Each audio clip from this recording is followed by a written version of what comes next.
The last thing Kulian felt was the searing heat of a plasma blast tearing through his ribs. It was a stupid death, really. Not in a grand battle against the irradiated behemoths that stalked the wasted cities, but over a can of pre-fall peaches. A decade of surviving the end of the world, a decade of grit, grime, and gut-wrenching violence, all undone by a greedy bastard with a rusted energy weapon. He'd expected nothingness. Or perhaps the pearly gates, though he figured his application would have been rejected on principle. He did not expect to be jolted back into existence by the sharp, painful crack of a wooden club against his shins. Get up, you useless creature. The sun is high, and you haven't even fetched the water. Agony, bright and sharp, lanced up his leg. It was a familiar sensation, but the context was all wrong. The air wasn't the chemical-tainted haze he was used to, it was thick with the scent of damp earth, wood smoke, and unwashed bodies. He forced his eyes open, his vision swimming. He was lying on a packed dirt floor, not rubble. Above him was a ceiling of woven reeds and hide, not a collapsing concrete slab. A hulking figure loomed over him, silhouetted against the daylight streaming through a crude doorway. The man was massive, bare-chested, with a face like weathered granite and a sneer that promised further violence. Instinct, honed over 10 years of kill or be killed, screamed at him to move. To roll, to lunge for the man's knees, to drive a thumb into his eye socket. But his body didn't listen. It was weak. Pathetically so. His limbs felt like overcooked noodles, his muscles screaming in protest at the mere thought of coordinated movement. A deep, bone-chilling lethargy clung to him like a shroud. What is this? A dream? Some kind of sick, pre-death hallucination? The man an orc, his mind supplied, a term that surfaced from the fog of this new body's memories, kicked a crude clay pot towards him. It skidded across the dirt, stopping an inch from his face. The river. Now. Or do you need another lesson in obedience? Memories, not his own, began to trickle, then flood into his consciousness. His name was still Kulian. But here, he was a female. The word was a curse, a label of absolute inferiority. In this brutal, primitive society, true power belonged to the orcs, the males who could shift into formidable beast forms, who hunted, who fought, who ruled. Those who couldn't transform, they were the females. The weak. The burden. They were expected to be docile, to serve, to breed, and to stay out of the way. And this body, his new body, was the weakest of them all. A weak chicken, the tribe called him. He couldn't lift a full water skin without staggering. He couldn't run for more than a minute without his lungs burning. He was the bottom of the food chain, the designated punching bag for anyone having a bad day. The orc, boar, grunted in disgust when Kulian didn't immediately scramble to his feet. Worthless. He spat on the ground near Kulian's head, the glob of saliva landing with a soft thud in the dirt. Be back before the hunters return, or you'll go to sleep without supper. Then he was gone, his heavy footsteps receding. For a long moment, Kulian just lay there, breathing in the foreign scents, feeling the ache in his shin, and wrestling with the tsunami of alien memories. This wasn't a dream.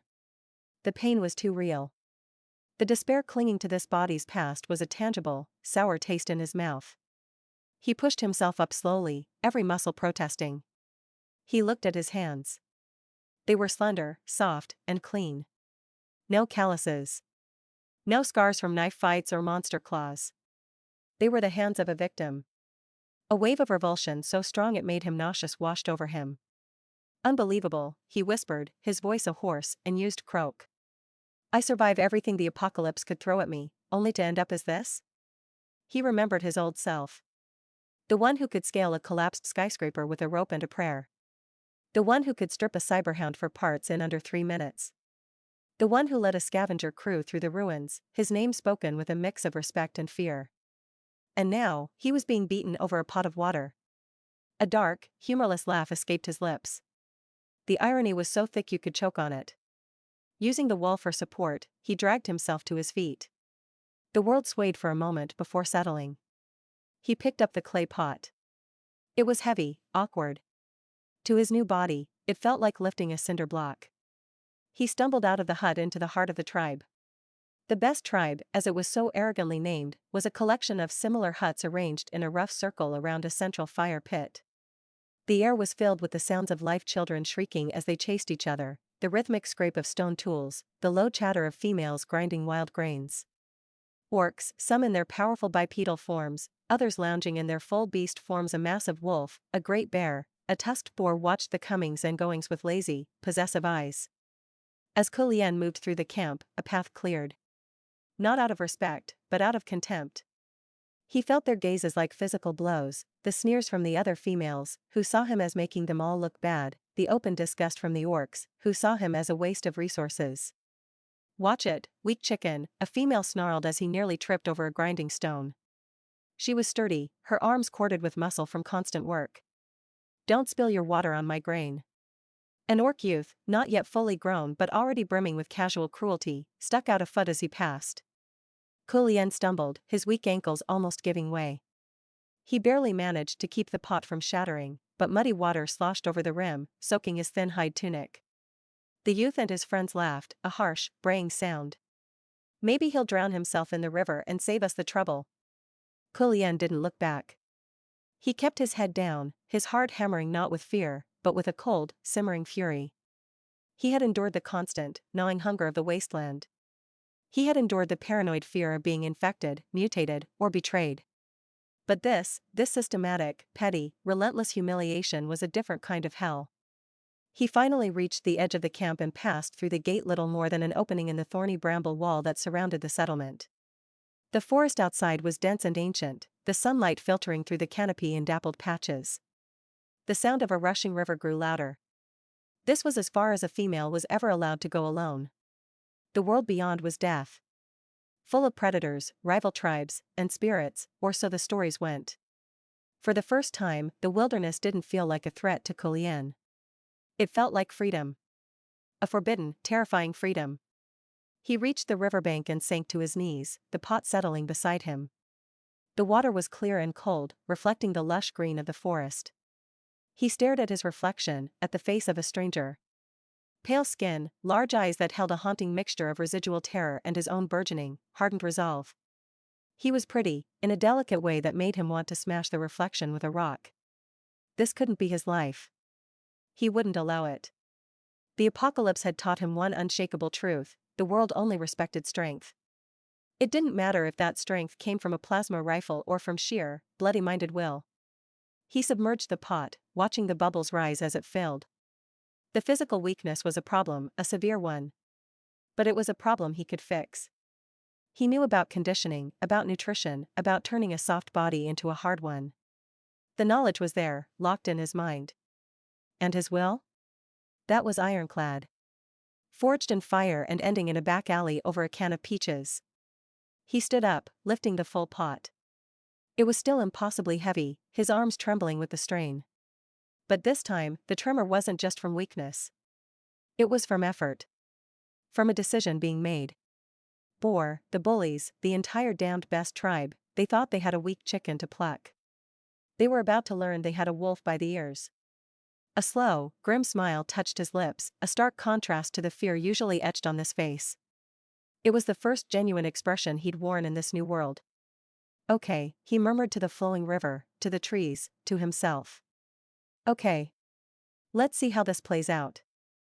The walk back to the tribe, with the heavy water pot straining his fragile arms, was a steady and agonizing recalibration. Every sloshing step was a reminder of his weakness. Every snide comment from passers-by was a log thrown onto the fire of his simmering rage. But Kulian was a master of compartmentalization. In the wasteland, you learned to shove the screaming panic and fury into a locked box in your mind, or you died. He did that now. The insults bounced off the hardened shell of his true self, leaving the weak, frightened exterior untouched. He delivered the water to Boar's hut, receiving only a grunt of dismissal.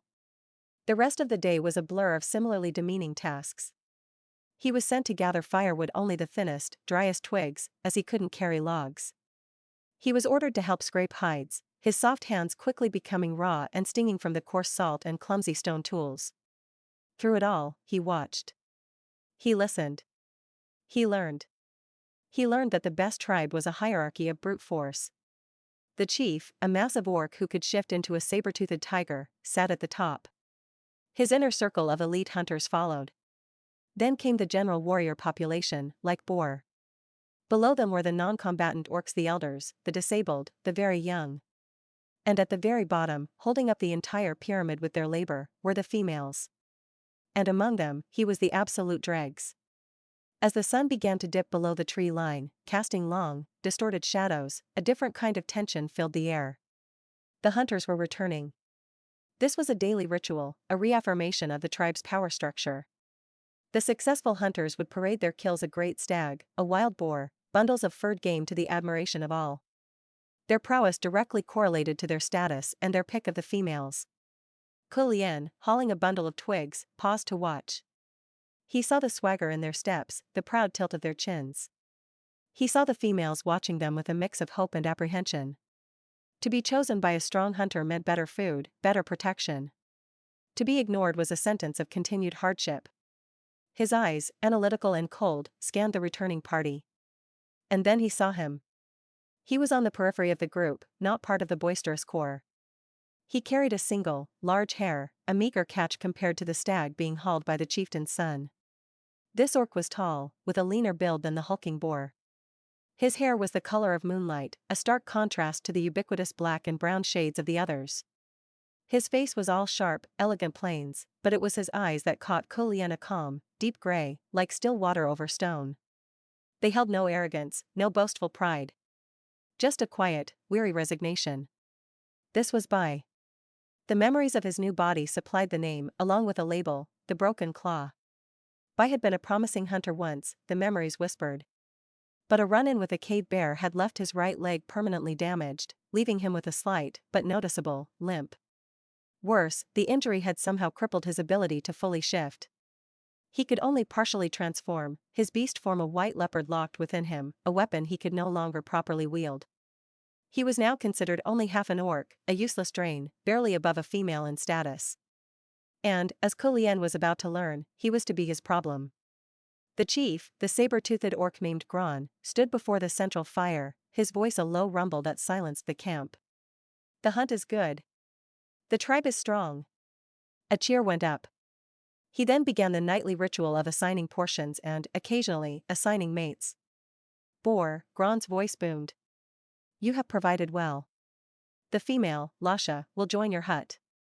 Boar grinned, a predatory flash of teeth, and grabbed the arm of a sturdy female who looked simultaneously relieved and terrified. The assignments continued. Kulien tuned it out, his mind already working on the problem of how to steal a cutting tool, how to start strengthening his body, how to Kulien. His head snapped up. The use of his name felt like a trap. All eyes turned to him, a wave of snickers and cruel smiles spreading through the crowd. Gron looked down at him, his expression one of pure dismissal. You are a burden on the tribe. A weak female who cannot even bear strong children. And Bai, his gaze swept to the silver-haired orc, who did not flinch but merely stared back, is an orc who can no longer hunt for the tribe. A broken tool. He paused, letting the humiliation sink in for both of them. It is a waste of a good hut to house you separately. From this night, you will share Bai's hut. Perhaps two useless things together can make one of some small use. The laughter was louder now, open and mocking. Boar guffawed, slapping his thigh. The weak chicken and the broken claw. A perfect match. Kulien felt a hot flush creep up his neck, but it wasn't embarrassment. It was pure, undiluted fury. He was being married off as a joke. Tossed to another outcast like a piece of garbage. His fists clenched at his sides, his soft nails digging into his palms. The part of him that was the wasteland survivor screamed to lunge, to scream, to show them just a fraction of the deadly intent coiled inside him. But he saw Bai. The orc had not reacted to the insult. His gray eyes simply met Kulien's for a brief moment, and in them, Kulien saw no mockery, no cruelty. He saw a reflection of his own situation, a deep, weary understanding of their shared position as pariahs. Then, Bai simply turned and, with his slight limp, began to walk towards a smaller, more dilapidated hut on the very edge of the encampment, right next to the thorny wall. The message was clear: follow, or don't. It's your choice. Swallowing the acid taste of his rage, Kulien made a decision. This was not the hill to die on.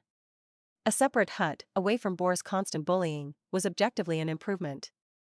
Even if it was with another outcast. Even if it was a shack. He ignored the taunts and followed Bai, his head held higher than it had been all day. The hut was exactly as expected.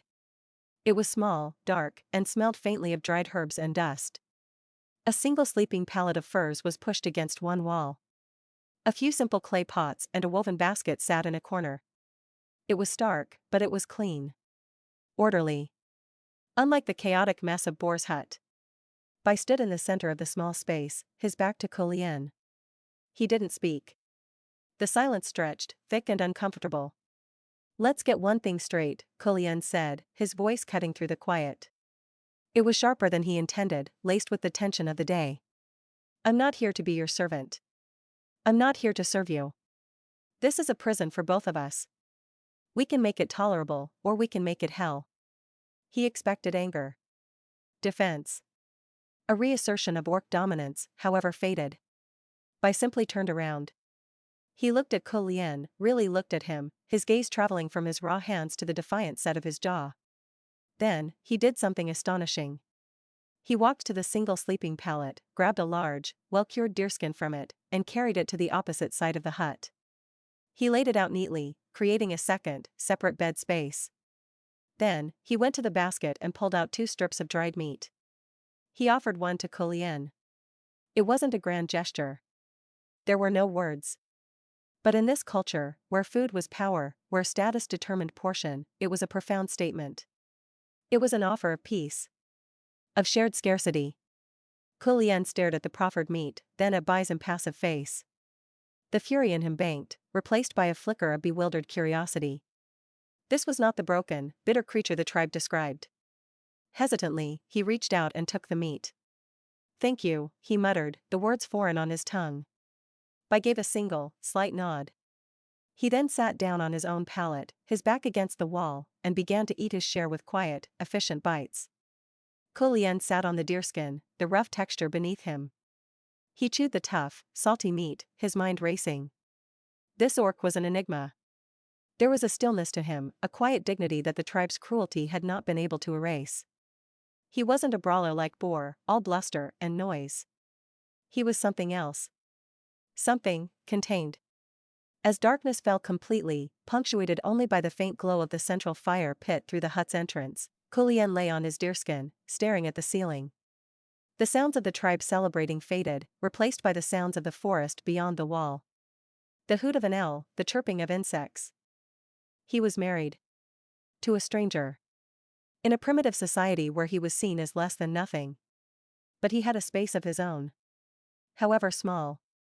He had a partner who, for now, seemed more inclined to share than to dominate. And he had a goal. He glanced across the dark hut at the silhouette of the silent orc. Bai, the broken claw. Perhaps they weren't a joke. Perhaps, Kulian thought with a grim, burgeoning hope, they were the beginning of something the best tribe was too blind to see. 2 discarded things, soon to be forged into a weapon. The rhythm of life in Bai's hut settled into a strange, silent symbiosis. Days bled into one another, each sunrise met with the same routine of demeaning labor for Kulian and, presumably, for Bai, though his duties were a mystery Kulian had yet to unravel.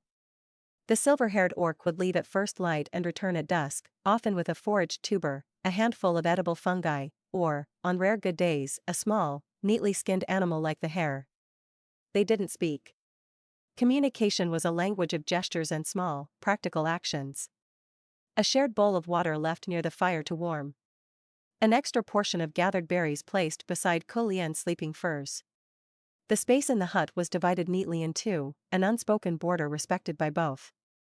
But outside the fragile sanctuary of the hut, the world remained vicious. Boar, in particular, seemed to take Kulian's reassignment as a personal insult. It was as if he'd lost a favorite toy. The bullying intensified, becoming less about casual cruelty and more about targeted persecution. "The weak chicken needs to earn his keep," Boar would snarl, intercepting him on his way to the latrine trench. "My hut needs cleaning. The stink of failure from your presence lingers." Kulian would comply, his head down, his jaw clenched so tight it ached. He scrubbed Boar's floor with a brittle brush, the coarse fibers tearing at his soft hands. He sorted Boar's family's meager belongings, feeling the gazes of Boar's actual female, Lasha, who watched him with a mixture of pity and fear. He endured. Because he had a plan. In the deep, quiet hours of the night, when the tribe was asleep and even the forest seemed to hold its breath, Kulien trained. It started with breathing. Lying on his deerskin, he would practice the controlled, deep breaths of a sniper, steadying his aim, forcing his new body's frantic, weak heart to calm. Then came the isometrics. Clenching and releasing muscle groups, visualizing the fibers knitting themselves tighter, stronger. He found a smooth, heavy stone, about the size of his head, hidden behind a loose weave in the hut's wall. Every night, he would lift it, his arms shaking, his back screaming, counting silently in his mind. 10 lifts. Then 20. Then 50. He was rebuilding himself from the ground up. The weak chicken was growing talons in the dark. One afternoon, the breaking point came. He had been sent to the river, not for 1 pot, but for 2. Boar had decreed it, a punishment for some imagined slight. Kulien's arms felt like they were being torn from their sockets, the heavy, sloshing pots threatening to pull him over with every step. He was drenched in sweat and river water, his breath coming in ragged gasps. He had just reached the thorny gate when Boar stepped into his path, flanked by 2 of his cronies. "Look at this," Boar jeered, his voice a low rumble. "The broken claws female, working so hard. Maybe you're not completely useless after all." Kulien didn't stop. He tried to move around him, his focus entirely on putting 1 foot in front of the other, on not collapsing. Boar shifted, blocking him again. "I'm talking to you, female." He reached out and shoved Kulien's shoulder. It was a hard, contemptuous push. The world tilted. Kulien stumbled, his weak ankles giving way. He fell hard onto the muddy ground, the 2 water pots shattering on impact. Icy water erupted, soaking him instantly, turning the dirt around him into a cold, clinging sludge. For a moment, there was only the sound of his own harsh breathing and the drip of water from his hair.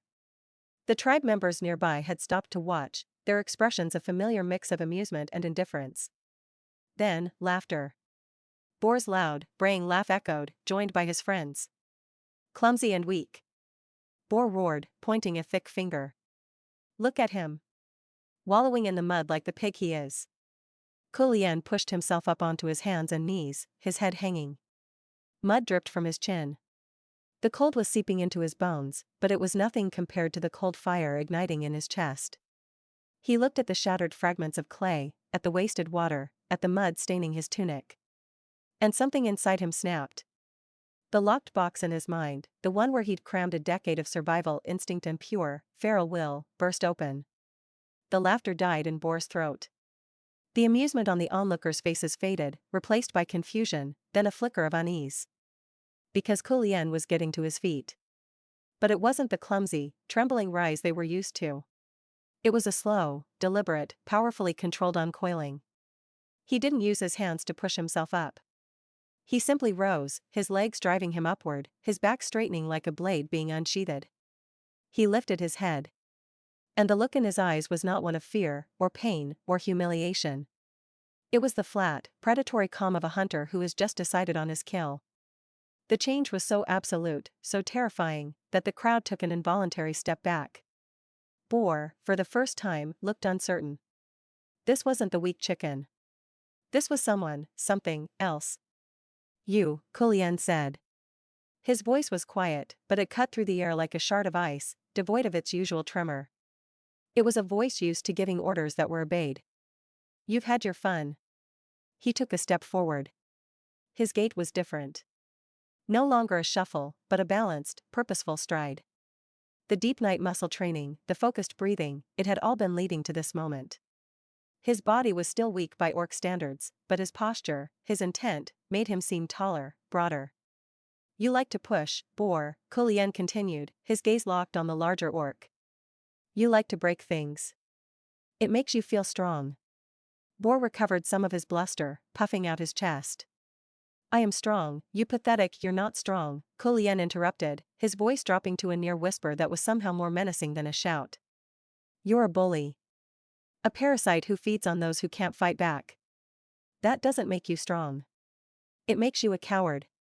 The insult, so blunt and accurate, landed like a physical blow. Boar's face darkened with rage. "You dare." "I dare," Kulien said, taking another step, now well within Boar's reach. He didn't look at Boar's clenched fists.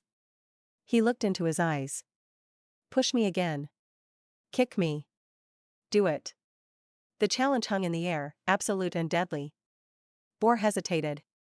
The sheer, illogical confidence radiating from the female was unnerving. It was a trap. It had to be. Go on, Kulian taunted, a grim, cold smile touching his lips. Show everyone how strong you are by beating the weak chicken. But understand this. He leaned forward, just slightly, his voice for Boar's ears only. The next time you lay a hand on me, I won't cry. I won't run. I will wait. I will find you when you're asleep, when you're drunk, when you're alone. And I will take one of those sharp stones you use to scrape your hides, and I will open your throat from ear to ear while you dream. He said it with such calm, matter-of-fact certainty that Boar felt a primal chill crawl down his spine. This wasn't an empty threat screamed in hysterical anger. This was a promise. A plan. Kulien's eyes held Boar's, and in their depths, Boar didn't see the weak female he tormented. He saw the ghost of 1,000 dead things. He saw the end of all things. Kulien took a final step, until they were almost nose to nose. He reached out, not to strike, but to gently brush a speck of dirt from Boar's shoulder, a gesture of terrifying intimacy and dominance. Do we understand each other? Kulien asked softly. Boar, the hulking orc, could only stare, his mouth slightly agape. The fight had gone out of him, replaced by a deep, bewildered fear. He gave a jerky, almost imperceptible nod. Without another word, Kulien turned his back on him, the ultimate sign of contempt, and walked away from the shattered pots, the mud, and the stunned silence of the tribe. He didn't look back. He walked towards his and Bai's hut, his heart hammering not with fear, but with the fierce, triumphant roar of a victory. It was a small one. Just a shift in the wind.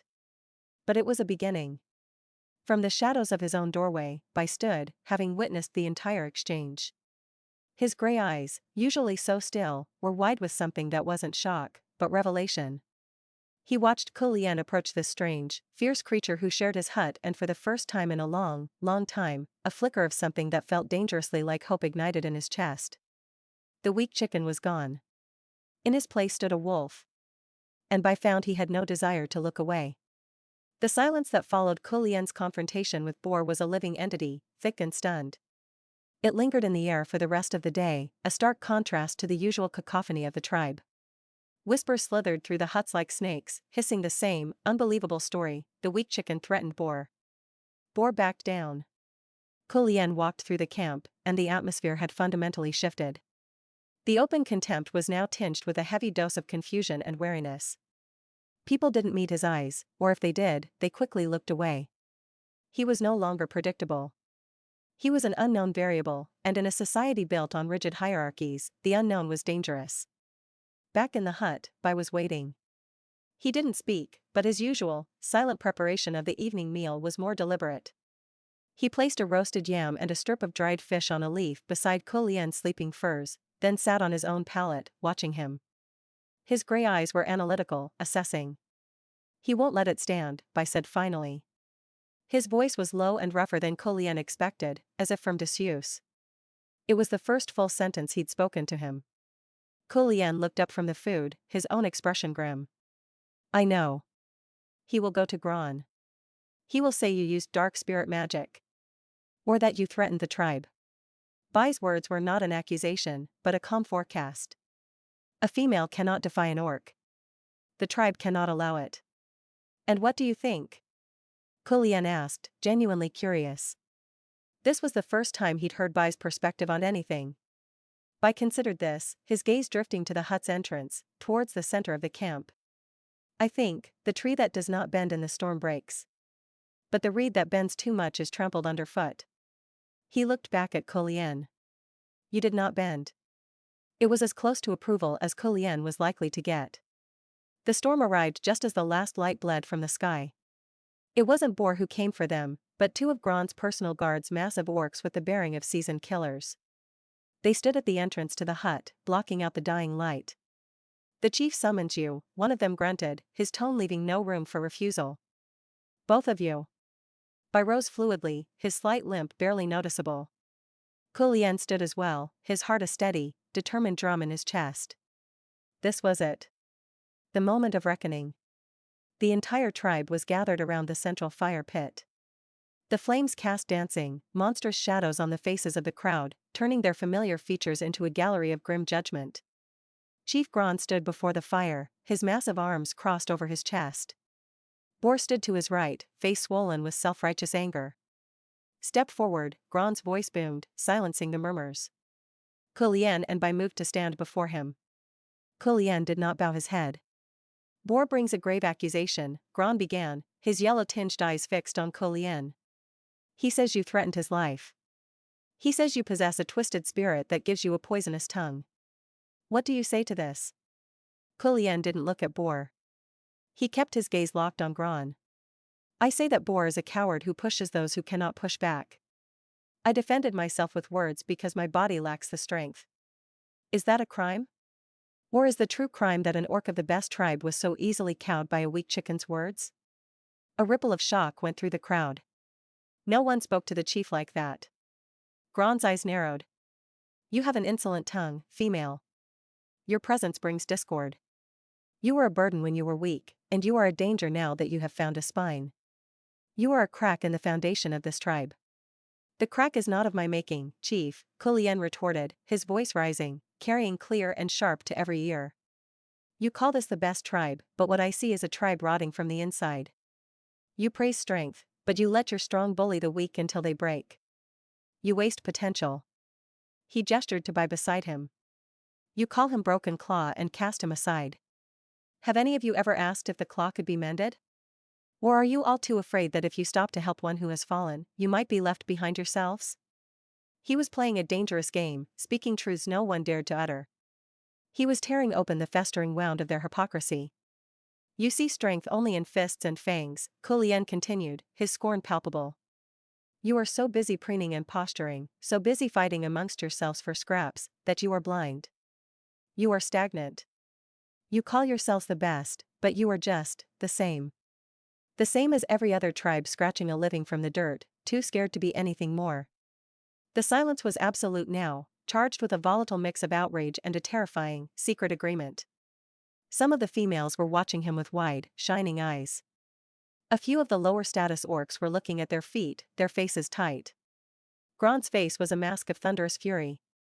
Kulian had not just defended himself, he had challenged the very core of Gron's leadership and the tribe's identity. You have sealed your fate, Gron snarled, taking a step forward, his body trembling with the promise of violence. You are a poison. You and your broken mate. You will be cast out. Banished. Let the forest spirits have you, for this tribe will not. It was the sentence Kulian had expected, and the one he had been counting on. But he wasn't finished. If he was going out, he was taking their illusion of superiority with him. Banished? Kulian laughed, a short, harsh sound. You think you are casting us out? No. We are leaving this rotten stump you call a tribe. But know this as we go. He swept his gaze across the entire assembly, making eye contact with the bullied, the overlooked, the discarded. Your strength is a lie. A true tribe builds each other up. A true leader protects all his people, not just the strong. You cast us out for speaking the truth? Then you are not the best tribe. You are just the loudest. And your days are numbered. He turned his back on Chief Gron, an act of ultimate, breathtaking defiance. He looked at Bai. Let's go. For a moment, he feared Bai would hesitate. This was his tribe, however poorly it had treated him. But Bai's gray eyes were clear and resolved. He gave a single, sharp nod. We go. As they turned to walk towards the gate, a voice, small but clear, piped up from the crowd. It was an older female, her face lined with years of hardship. Wait. I will go with you. Then another, a young male orc with a crippled arm. And I. A female with two small children, clutching their hands tightly. Me too. It was a trickle that became a stream. Not the strong, not the hunters. But the ones Kulian's words had touched, the ones who knew what it was to be at the bottom, who had nothing to lose but their chains. Gron watched, apoplectic, as a group of nearly 20 of the tribe's weakest members fell in behind Kulian and Bai. It wasn't a mass exodus, but it was a symbolic one. He was losing the very people who did the tribe's drudge work, and he was losing them to the weak chicken. Kulien didn't look back as he passed through the thorny gate for the last time. He didn't see Grant's fury or Boar's stunned face. He walked into the darkness of the forest, the cold, free air filling his lungs. Behind him trailed his people. His tribe. Forged not from bloodline, but from shared suffering and a spark of rebellion. Bai walked beside him, his presence a solid, steady comfort. After a moment, he spoke, his voice barely a whisper. You tore his heart out. Kulien looked ahead, into the unknown wilderness, a grim, satisfied smile on his face. The weak chicken was gone. The leader was born. No, he corrected softly. I just showed him it was already rotten. Now, let's find a place to build something that won't rot.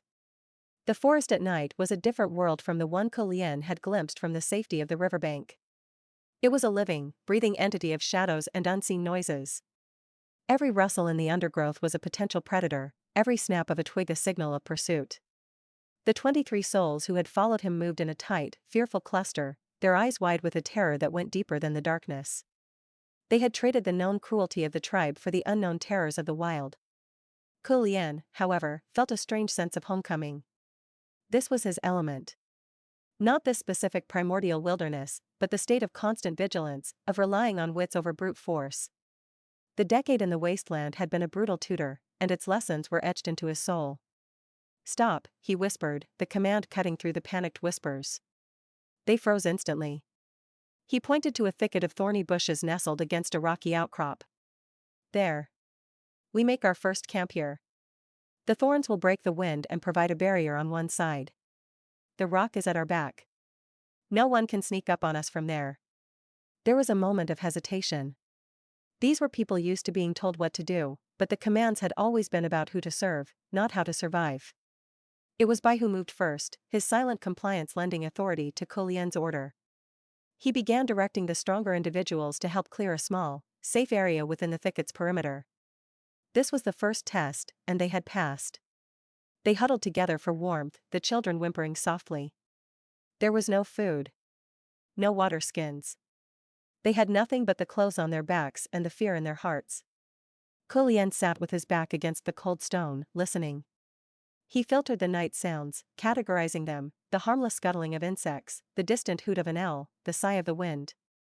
No heavy footfalls. No guttural growls. They were safe, for now.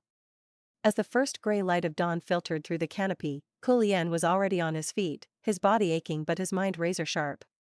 The group stirred, looking to him with a mixture of hope and desperation.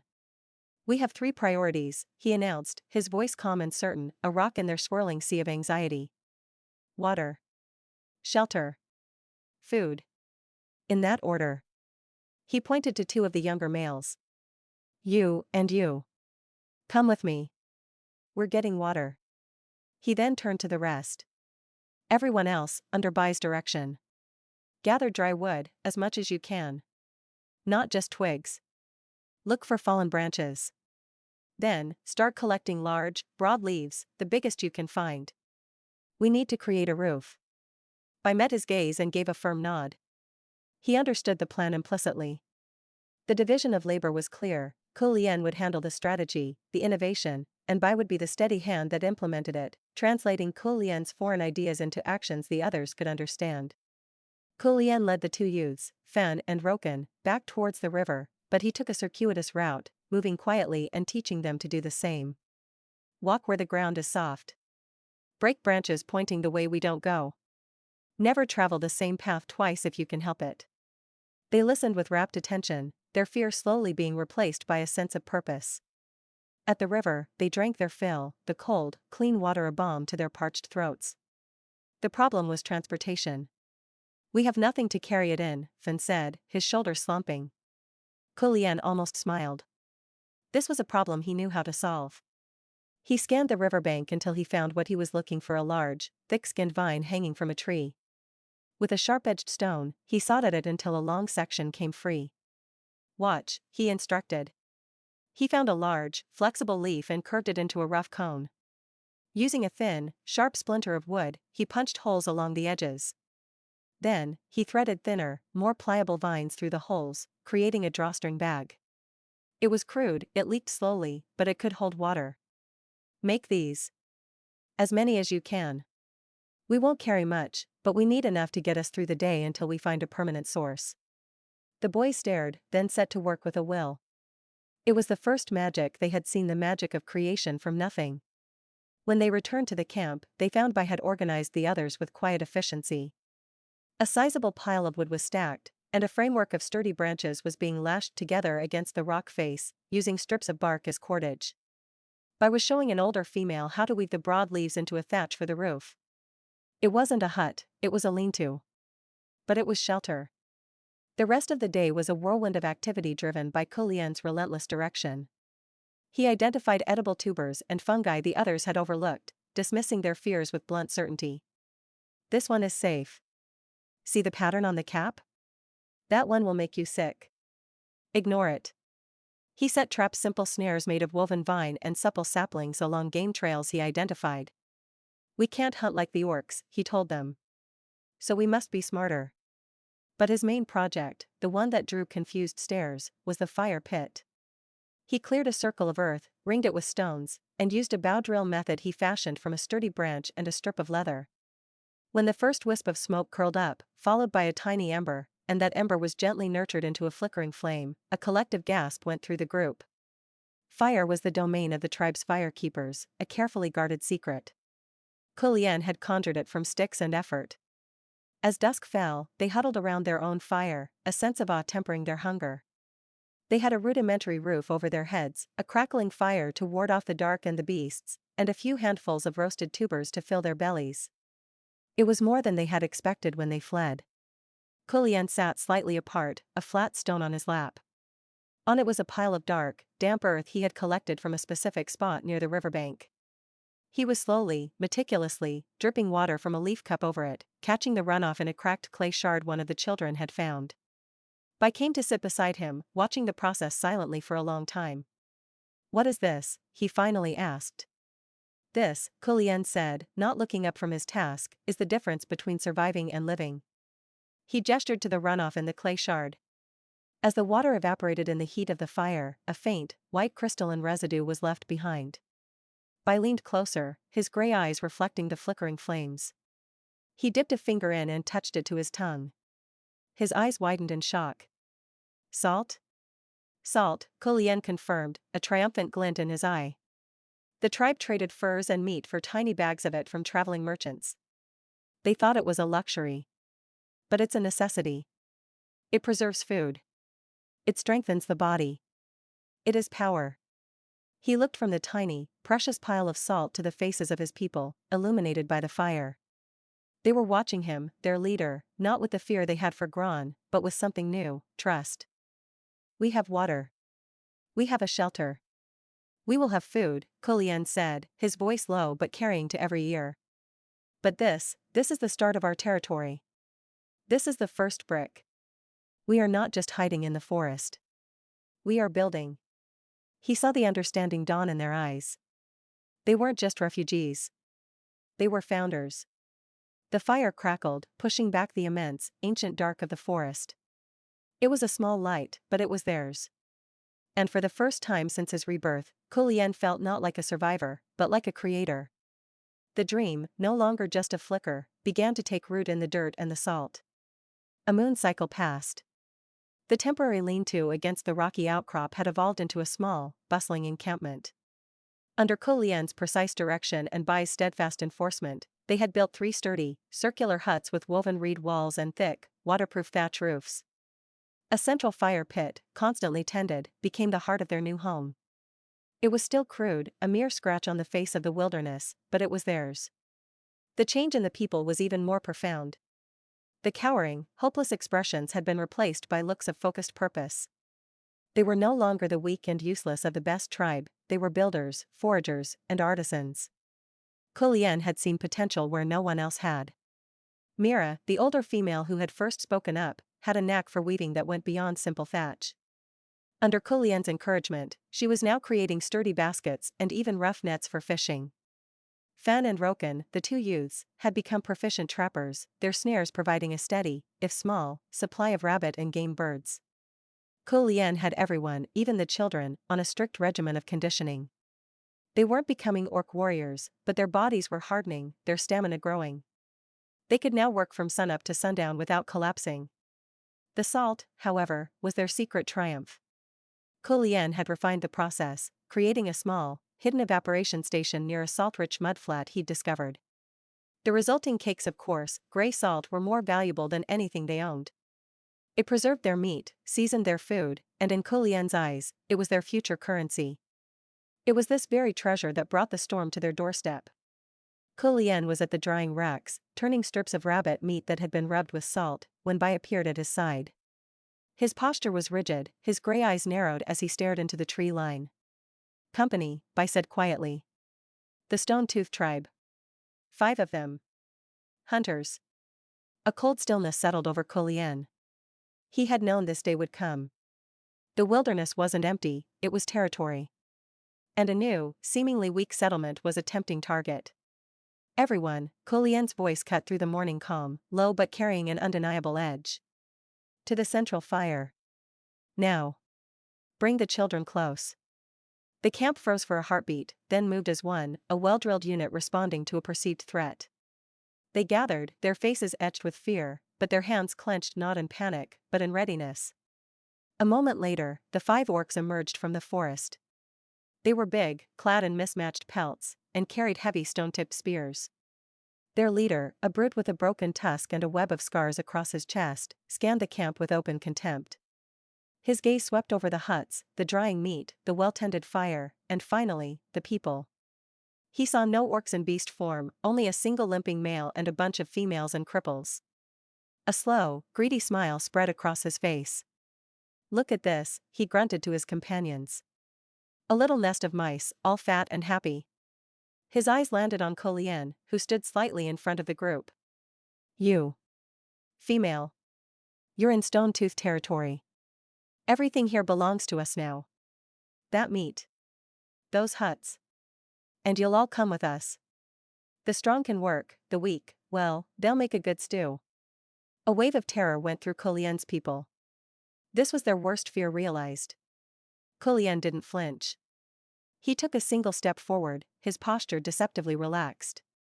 "You are mistaken," he said, his voice flat and cool. "This is our territory. You are not welcome here. Leave." The scarred orc blinked, then let out a roar of laughter. "You dare? A female, giving orders? I'll break your spine and drag you back by your hair." He took a threatening step forward, his spear lowering. That was when Kulien moved. It wasn't the desperate lunge of a victim. It was the economical, lethal motion of a predator. He didn't charge the orc. He sidestepped, his hand darting to a pouch at his waist. In one fluid motion, he flung a handful of fine, gray powder directly into the orc's face. It was a mixture of crushed, ultrafine ash and ground, irritating pepper-like seeds he had discovered. The scarred orc screamed, clawing at his eyes, which were now burning and blinded. "Now!" Kulien yelled. The camp erupted not into chaos, but into a coordinated counter-assault. This was what he had been preparing them for. Mira and the other females didn't run. They swung the large, heavy harvesting baskets they'd been weaving, tangling them around the legs and spears of the disoriented raiders. Fan and Roken didn't try to engage in melee. They used their slingshots, perfected from weeks of hunting small game, and let loose a volley of sharp, fist-sized stones. One caught a raider square in the temple, and he went down like a felled tree.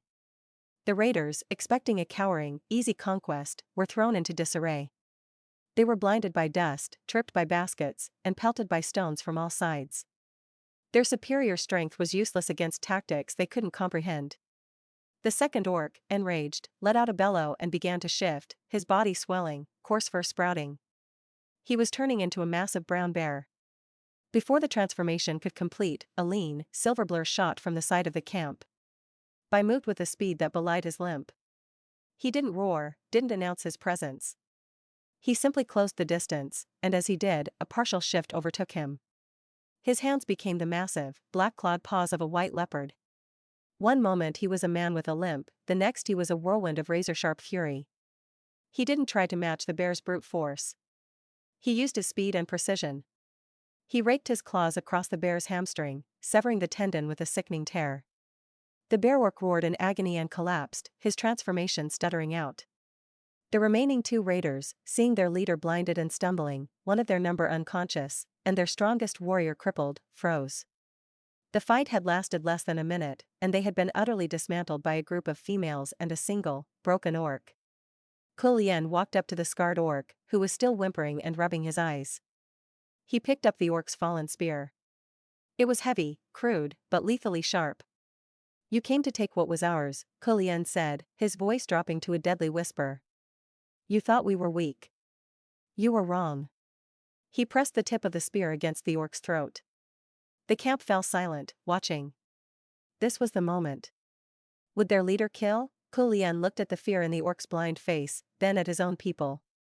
He saw the resolve in their eyes, but he also saw that they were not killers. Not like this. He was their protector, not their executioner. He leaned in close. "I am letting you live. You will crawl back to the Stone-Tooth tribe. You will tell them what happened here. You will tell them that this territory is protected. You will tell them that the females here are not prey. And if you, or any of your tribe, ever set foot here again," he pressed the spear tip just hard enough to draw a bead of blood, "I will not be so merciful. Now, get out of my sight." The scarred orc scrambled backward, his bravado utterly shattered. His companions hastily collected their wounded, their faces pale with a terror deeper than any they had felt facing a wild beast. They vanished into the forest, leaving their pride and two spears behind. For a long moment, there was silence. Then, a single, shaky cheer went up from one of the children. It was followed by another, and then the whole camp erupted in a wave of relieved, triumphant cries. They had done it. They had fought off orc raiders.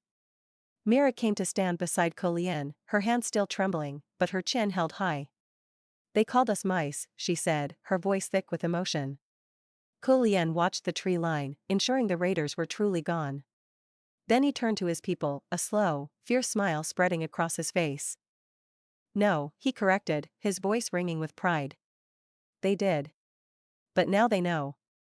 They weren't hunting mice." He looked at each of them, the weavers, the trappers, the stone throwers, the silent protector. They stumbled into a nest of hornets. The victory against the Stone-Tooth Raiders was a potent, heady wine. For 3 days, a new, unshakable confidence coursed through the fledgling settlement.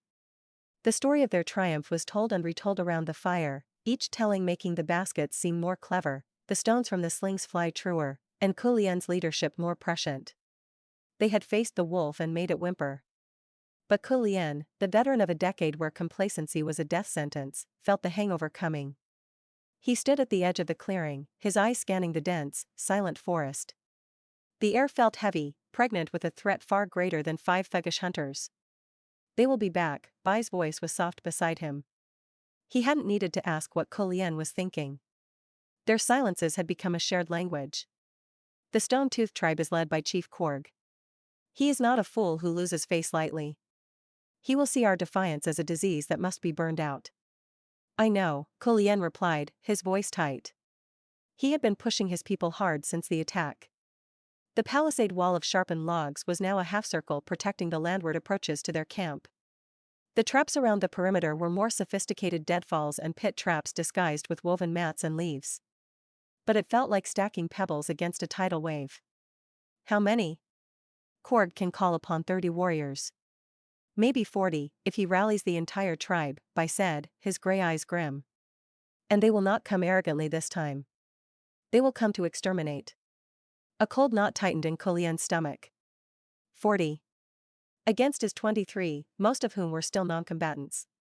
His clever tricks and traps might slow them down, but they wouldn't stop a determined, full-scale assault. This wasn't a skirmish, it was a war for their very existence. His mind raced, running through scenarios from the wasteland ambushes, guerrilla tactics, poisoning water sources. But those were tactics for small, mobile bands, not for defending a fixed position with women and children. 2 days later, the scouts Fan and Roken came sprinting back into camp, their faces pale with terror. "They're coming!" Fan gasped, doubling over. "So many! Korg himself is leading them." A ripple of pure panic went through the camp. Children clung to their mothers' legs, and the hard-won confidence of the last few days evaporated like mist in the sun. Kulien could see it in their eyes, the despairing certainty that this was the end. To your positions. Kulien's voice cracked like a whip, cutting through the fear. Remember the plan. This is our home. We do not yield. They moved, but it was with the sluggishness of the condemned. They manned the palisade, clutching their sharpened sticks and stone knives, their faces etched with a terror that turned Kulien's blood to ice. He had brought them here. He had given them hope. And now he was going to watch them die. The forest edge seemed to vomit orcs. They came not in a disorganized rush, but in a grim, purposeful line. Chief Korg was at the center, a mountain of an orc clad in a bear pelt, his face a mask of cold fury. He carried a massive stone axe. His warriors fanned out beside him, a wall of muscle, fur, and weaponry. They didn't shout or jeer. Their silence was more terrifying than any war cry. Korg's eyes found Kulien on the other side of the palisade. The salt thief, his voice boomed, flat and final. You humiliated my warriors. You spit on the strength of the stone tooth. There will be no mercy. Your people will be scattered to the winds, and your bones will bleach in the sun. Kulien met his gaze, his heart hammering against his ribs. He had no words left. Only defiance. He raised his own spear, a pathetic-looking thing compared to Korg's axe. It was a futile gesture, but it was all he had. Korg gave a sharp, chopping motion with his hand. Break them. The line of orcs surged forward with a collective roar. The ground shook. They hit the first line of traps. A deadfall snapped down, crushing one orc's shoulder. Another vanished into a pit with a sharp cry. But there were too many. They simply flowed around the obstacles, their eyes fixed on the flimsy wooden wall. Kulien's people threw their stones, but they bounced harmlessly off shields and thick hides. The orcs began hacking at the palisade with their axes. The logs shuddered. It was a matter of moments before they broke through. This was it. The failure. Kulien braced himself, ready to sell his life as dearly as he could in the melee. He glanced at Bai, who stood beside him, his body taut. He saw not fear in the silver-haired orc's eyes, but a deep, profound sorrow. Sorrow for the home they had built, for the people he had sworn to protect. And then, something in Bai's expression shifted. The sorrow was burned away in a sudden, incandescent resolve. It was a look Kulien had never seen before, not the quiet resignation, not the patient endurance. It was the look of a man removing a shackle he had worn for far too long. Stay behind me, Bai said, his voice not a request, but a command. A low, guttural sound started deep in his chest, a vibration that seemed to resonate in the very air. Bai, your leg, Kulien started, but the words died in his throat. Bai was changing. It wasn't the partial, constrained shift he'd used against the bear orc. This was different. This was total. A blinding white light seemed to emanate from him, not of magic, but of pure, unleashed biological potential. His body twisted, expanded, his form flowing like water. The slight limp vanished as his legs reformed, powerful and digitigrade. His spine elongated, his shoulders broadening, a coat of pristine, snow-white fur erupting across his skin. His face stretched into the magnificent, fearsome muzzle of a great leopard, but larger, more powerful than any natural beast. Where there had been a man stood a creature of mythic beauty and terror, a white leopard the size of a small horse, muscles coiled like steel springs, and eyes that burned with the same calm, intelligent gray, now glowing with primal fury. The transformation was so fast, so absolute, that the advancing orcs faltered, their war cries dying in their throats. Bai, the white leopard, threw back his head and roared. It was a sound that tore the world in two. It wasn't just loud, it was a physical force that shook the leaves from the trees, rattled the palisade logs, and struck the charging orcs like a hammer blow. It was the voice of the mountain itself, ancient, untamed, and utterly enraged. Then he moved. He was a blur of white annihilation. He didn't just attack, he flowed through the enemy ranks. His claws, like curved daggers, tore through hide armor and flesh with sickening ease. His fangs snapped bones. He was impossibly fast, a ghost of death weaving through the stunned warriors. One moment he was at the left flank, disemboweling an orc with a single swipe, the next he was in the center, his powerful jaws closing around the arm of another, flinging him like a rag doll into his comrades. He was not fighting to defeat them. He was fighting to break them. To shatter their will completely. He carved a path of pure carnage directly towards Chief Korg. Korg, his eyes wide with a mixture of shock and recognition, raised his massive axe. Broken claw? Impossible. Bai didn't give him the chance to finish. He lunged. Korg swung the axe with all his strength, a blow that could have felled an ancient oak. Bai didn't dodge. He met it. He rose onto his hind legs, his full, terrifying height revealed, and batted the axe aside with one massive paw. The sound of stone meeting claw was a sharp crack, and the axe head flew away into the trees. Before Korg could react, Bai was on him. He didn't kill him. He placed a paw on the chieftain's chest, the black claws extended, piercing the bare pelt and drawing pinpricks of blood. He leaned his great head down until his muzzle was inches from Korg's face, a low, continuous growl rumbling from his chest, a promise of instant death. The message was unmistakable. Move, and you die. The entire battlefield had frozen. The remaining stone-toothed warriors stared, paralyzed, at the vision of their mighty chief pinned beneath the beast they had been told was broken, useless. The roar had not just shaken the enemy. It had shaken Kulien's people to their core. They looked from the terrifying, majestic leopard to Kulien, who stood behind him, his own spear now hanging forgotten at his side. They saw not a monster, but their protector. The silent, limping orc who shared their food had been this god of war all along. Kulien, his heart pounding with a wild, incredulous triumph, stepped forward. He walked past Bai, who watched him with those intelligent, burning eyes, and stood over the prone chief Korg. You came to break us, Kulien said, his voice ringing in the profound silence. But you underestimated us. You saw a weak female and a broken orc. You were blind. He looked at the terrified stone-toothed warriors. Your chief lives because I allow it. Spread the word. This territory is under the protection of the white leopard and his mate. Cross us again, and not even the mountains will be able to hide you from his wrath. Now, take your wounded and get out of our sight. Bai removed his paw, allowing Korg to scramble backward. The chief of the stone-toothed tribe, his pride and his warriors broken, could not meet Kulien's eyes, nor the gaze of the great beast beside him. He signaled a retreat, and his warriors hastily collected their maimed and dying, fleeing into the forest with a speed born of pure terror. As the last of them disappeared, Bai's form shimmered and shifted back. He stood once more as a man, his silver hair damp with sweat, his chest heaving. But he was standing straight. The slight, defining limp was gone. He turned to Kulien, his gray eyes searching his face, as if worried about what he would see. Kulien stared back, his mind reeling.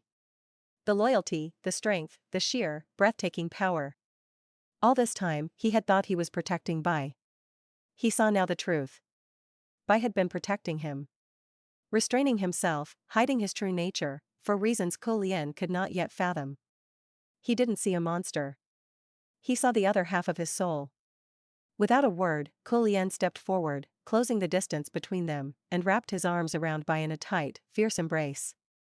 It was an answer to the unspoken question in Bai's eyes.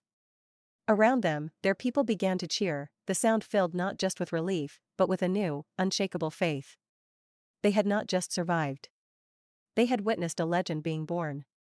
And they knew, with absolute certainty, that no one would ever dare call them weak again. The silence that settled after the stone-toothed tribe's retreat was different from any that had come before. It wasn't the tense quiet of fear or the weary hush of exhaustion. It was a profound, awestruck silence, thick with the weight of a miracle witnessed.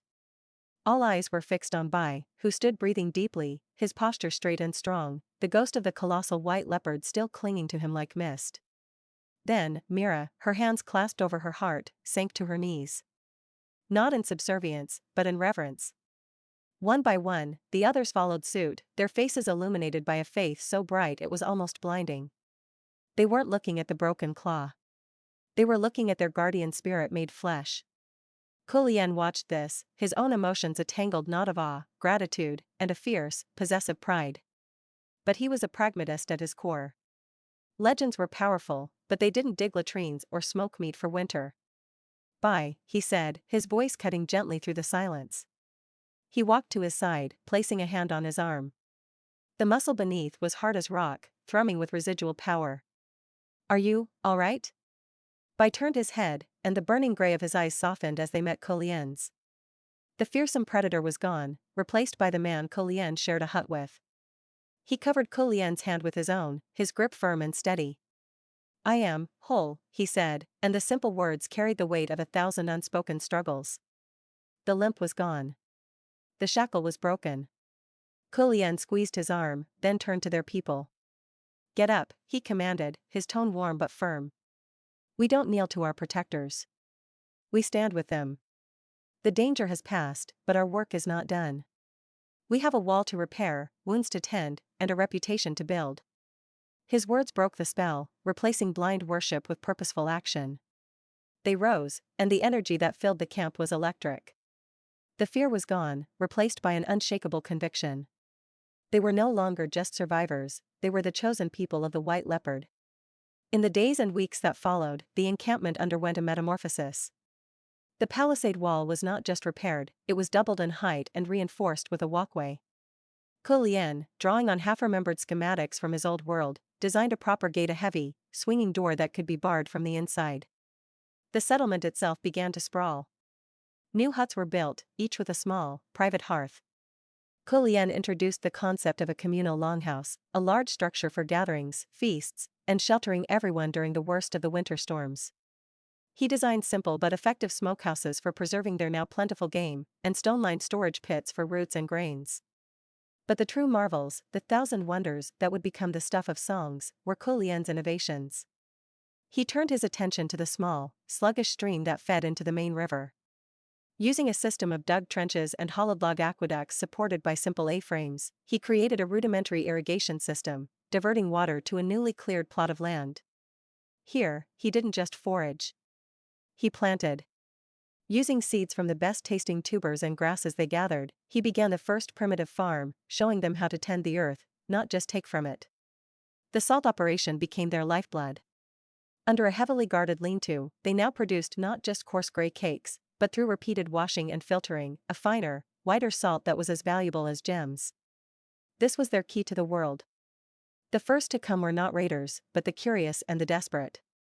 A lone hunter from a distant tribe, drawn by whispers of the White Leopard's fury, arrived bearing gifts of rare feathers and obsidian. He left with a small pouch of white salt and tales of a settlement that defied all understanding. Then, a small family group, outcasts from the Stone-Tooth tribe itself, arrived. They were gaunt and terrified, expecting to be driven away or killed. Instead, Kulien offered them a place, on one condition: they worked. They joined the community, their astonishment growing with each passing day. The territory became a magnet for those who did not fit the rigid, brutal mold of the surrounding tribes. An orc whose beast form was a nimble fox, useless for hunting large game but perfect for scouting. A female who had been cast out for being too outspoken. They all found a home, and in Kulien's meritocracy, their unique skills were valued. Bai was the silent, watchful heart of it all. His presence alone was a deterrent greater than any wall. He patrolled the borders, his new, fluid grace a constant reminder of the power that protected this place. He rarely spoke in public, but his authority was absolute, second only to Kulien's. Their partnership became the bedrock of their new society, Kulien, the brilliant, driving mind, and Bai, the unshakable, protective soul. One evening, a formal delegation arrived from the Stone-Tooth tribe. It was not led by Korg, but by a new, younger chieftain who had deposed him after his shameful defeat. They did not come with weapons raised, but with gifts of high-quality flint and furs. They asked for trade. Salt, in exchange for tools and materials they could not produce themselves. Kulien stood before them, by a solid, silent presence at his shoulder. He agreed to trade, but on his terms. The terms included a formal recognition of their borders and a pact of non-aggression. As the delegation left, humbled and respectful, Kulien looked out over his territory. The sounds of construction, of children laughing, of Mira teaching a group of young ones how to weave a new, complex pattern, it was a symphony of life. The scent of baking flatbread from the communal clay ovens he'd designed mingled with the wood smoke. Mira came to stand beside him, following his gaze. "It is a miracle, chieftain," she whispered, her voice thick with emotion. Kulien shook his head slowly, a soft smile touching his lips. He looked at the bustling community, at the sturdy huts, at the green shoots in the irrigated field, and finally at Bai, whose gaze was already fixed on him, full of a quiet, profound love. "No, Mira," he said. "It's not a miracle. It's work. It's salt, and soil, and smart planning. He paused, his smile widening. And it's just the beginning. The territory was no longer just a safe haven. It was a beacon. It had a name, whispered by travelers and traders, spoken with a mix of awe and longing. They called it Sanctuary. And at its heart were the two who had built it from nothing, the ferocious female and his white leopard. Sanctuary was no longer just a name, it was a fact. The palisade walls now enclosed a thriving, bustling village. The sounds that filled the air were the sounds of industry and contentment, the rhythmic clack of looms, the cheerful chatter from the communal longhouse, the laughter of children chasing each other past neatly tended garden plots. The fear of the early days was a distant memory, a story told to wide-eyed youngsters who could scarcely imagine such a time. Kulien stood at the edge of the central square, watching the sunset paint the sky in shades of orange and violet. His body ached with a deep, satisfying weariness. They had just finished the first harvest from the irrigated fields, a bounty of starchy tubers and hardy grains that filled their storage pits to overflowing. It was a victory greater than any battle. He had done it. He had carved out a place of safety, of stability, in this brutal world. The frantic, survival-driven energy that had fueled him for so long was finally, blessedly, banked. For the first time since his rebirth, he felt he could lay down his burdens. He could rest. As if summoned by his thoughts, a presence settled beside him. Bye. He moved with a predator's silence, but his energy was a calm, warm tide that Kulien had come to recognize as easily as his own heartbeat.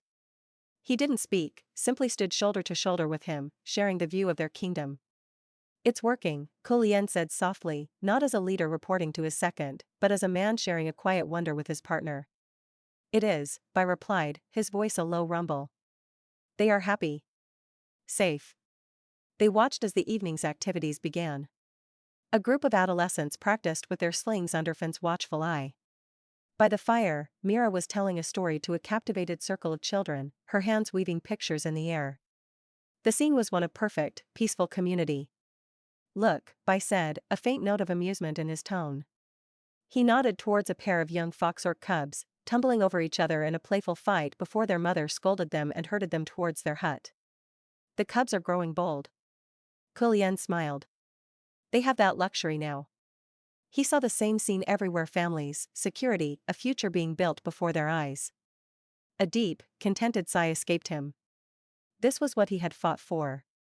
This was enough. Later, in the privacy of their own hut, no longer a hovel, but a spacious, well-appointed dwelling they had built together, the peace deepened. The sounds of the village were a soft, muffled hum. Kulien was lounging on their shared pile of furs, finally allowing his body to fully relax, his mind blissfully empty of plans and strategies.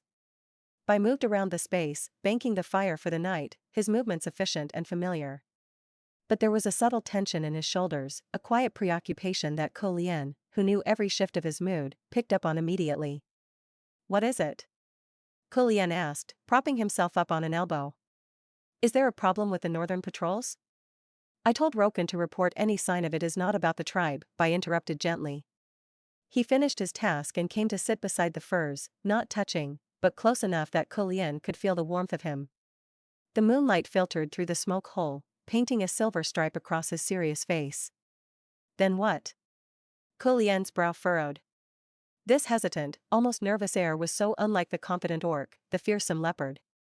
Bai was silent for a long moment, his gaze fixed on Kulien's face as if memorizing it. Then, he reached out, his calloused fingers gently tracing the line of Kulien's jaw, a touch so tender it made Kulien's breath catch. The cubs in the tribe, Bai began, his voice dropping to that intimate, rough whisper that was for Kulien's ears alone. They have all run away in groups, tumbling and playing without a care. He paused, his thumb stroking Kulien's cheek. Watching them, it makes my chest ache. Kulien's confusion deepened. Was Bai worried about the children's safety? They're fine. The perimeter is secure. They're just being kids. Bai's eyes, those deep, calm pools of gray, held his with an intensity that was suddenly overwhelming. Kulien, he said, the name a prayer on his lips. When will you give me one? The world stopped. The gentle night sounds, the crackle of the fire, the very beat of his own heart, everything froze. Kulien stared, his mind utterly, completely blank. The words made no sense. They were in a language he understood, but their meaning was alien, impossible. What? He finally managed, the word a choked whisper. A cub, Bai repeated, his voice steady now, filled with a raw, vulnerable hope that was terrifying in its sincerity. Our cub. I see the future you have built for everyone. I see the safety, the happiness. But when I look at you, I see the empty space beside us. I want to build that future with you. Not just as chieftains. As fathers. The air vanished from Kulien's lungs. Fathers. The concept was so ludicrous, so far removed from his reality, that a hysterical laugh bubbled in his throat, but it died before it could escape. Bai was serious. Devastatingly, heartbreakingly serious. His mind, usually so quick, scrabbled for purchase. Bai. What? He stammered, intelligently. He sat up fully, breaking the contact. Having a cub? That's impossible. The statement was absolute, a fundamental law of his existence. He was a man. A female in this world's terms, yes, but in the core of his being, he was Kulien, the wasteland survivor. Men did not get pregnant. It was a biological impossibility. Why? Bai asked, his head tilting, genuine confusion in his eyes. The tribe is strong. We are strong. There is no better time. No safer place. Why? Kulien echoed, a wave of frantic disbelief washing over him. Because it's not possible. Absolutely, 100%, not possible. He gestured wildly at his own body, as if the very anatomy should prove his point. I'm not. My body doesn't. It can't do that. Bai just looked at him, his expression shifting from hope to a gentle, perplexed patience, as if Kulien were a child denying the existence of the sun. Your body is that of a female. It is what females do. It is how life continues. He said it with the simple, unshakable faith of someone stating that water was wet or fire was hot. Kulien opened his mouth and then closed it again. How could he explain? How could he articulate the chasm between this body's biological reality and the immutable truth of his own consciousness? He felt a dizzying sense of vertigo. He had adapted to the violence, the primitivism, the social structure. But this was a frontier he had never, ever considered crossing. He saw the flicker of hurt in Bai's eyes, quickly masked, and it felt like a physical blow. This wasn't a political strategy or a tactical problem. This was Bai's heart, laid bare before him. Bai, he said, his voice softening, laced with a desperate plea for understanding. I need you to understand. In my mind, in who I am, that is not something I can do. It's not a matter of timing or safety. It's me. The silence that fell between them was heavier than any that had come before. It was no longer peaceful. It was fraught with a fundamental, heartbreaking disconnect. Bai looked at him for a long, long time, his gaze searching Kulien's face for a crack in the denial. Finally, he nodded slowly, the hope in his eyes dimming to a quiet, resigned acceptance. He didn't understand, but he would not push. I see, he murmured. He leaned forward, and for a moment, Kulien thought he would try to kiss him, to persuade him with touch. Instead, he simply pressed his forehead against Kulien's, a traditional orc gesture of deep affection and solidarity. It felt like a goodbye to a dream. When he pulled away, he lay down on the furs, turning his back, a wall of unspoken sorrow emanating from him. Kulien remained sitting, staring into the dying embers of the fire, the echo of Bai's request ringing in his ears. When will you give me one? The contentment of the evening was shattered. He had built a territory of 1,000 wonders, a fortress against the world. But he had just discovered a frontier within his own skin, and the person he loved most was on the other side, waiting for an answer he could never, ever give. Impossible. The word echoed in the silent, moonlit hut, a stark, cold denial in the heart of their warm and thriving home. Absolutely impossible.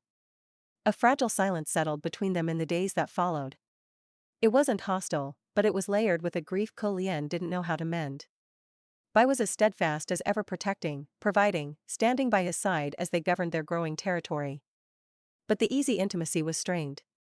The quiet moments were now filled with the ghost of Bai's unanswered question, a hollow space where shared dreams were supposed to be.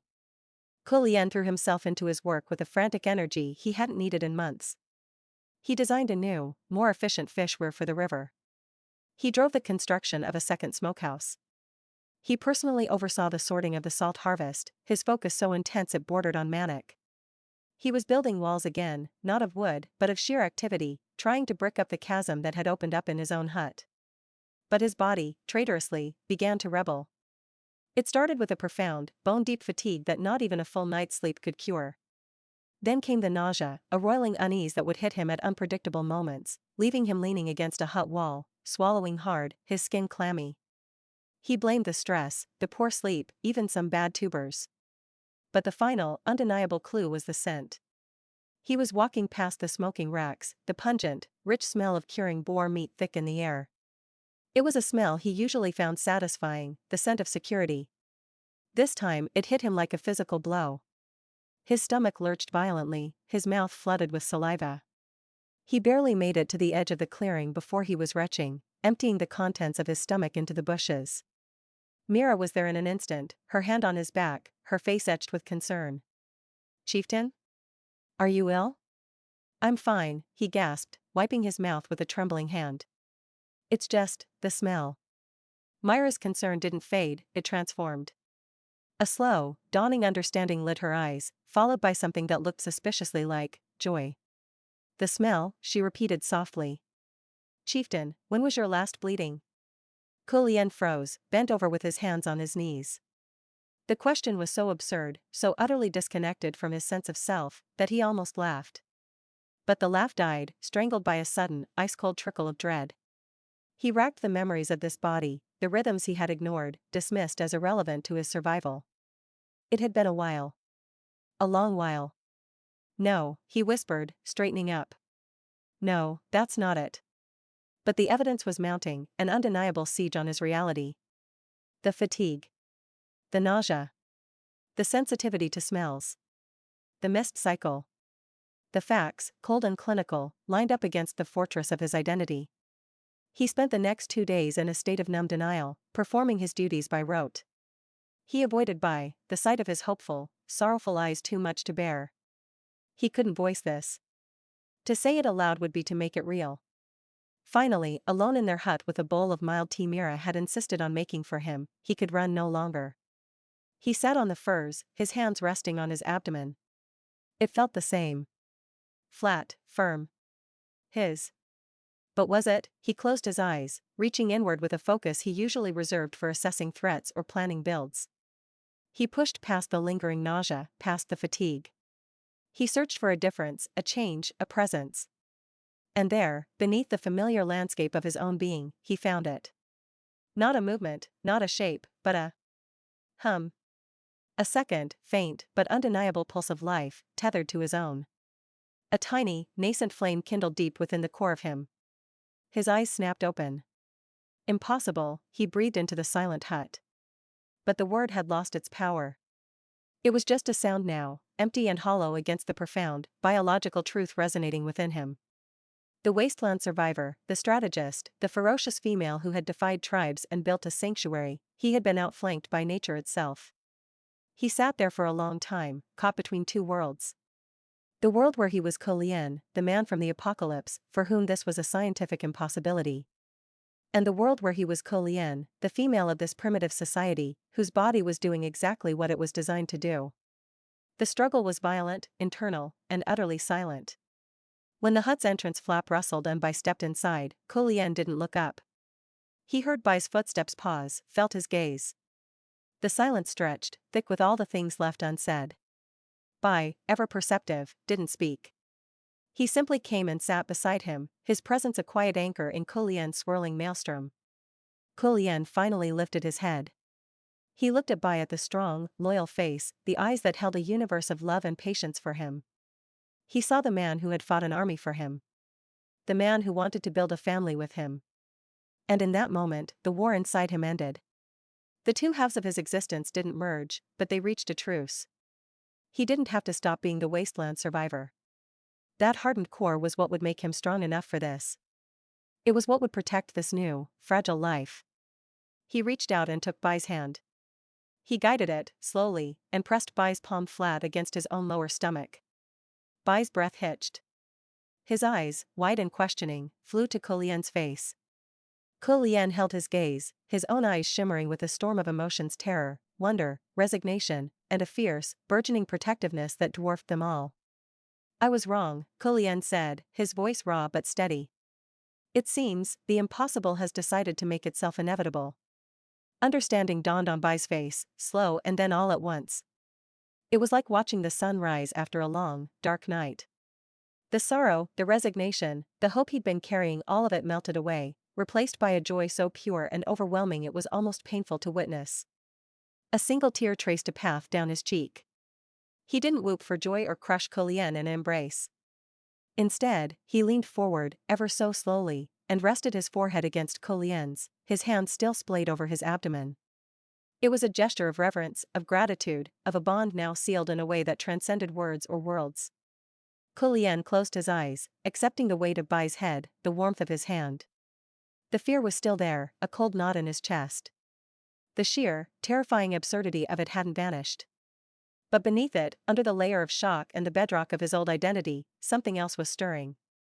Something new. Not just the hum of a new life, but the first, tentative roots of a new kind of love. A father's love. He let out a long, shuddering breath, his hand coming up to cover Bai's.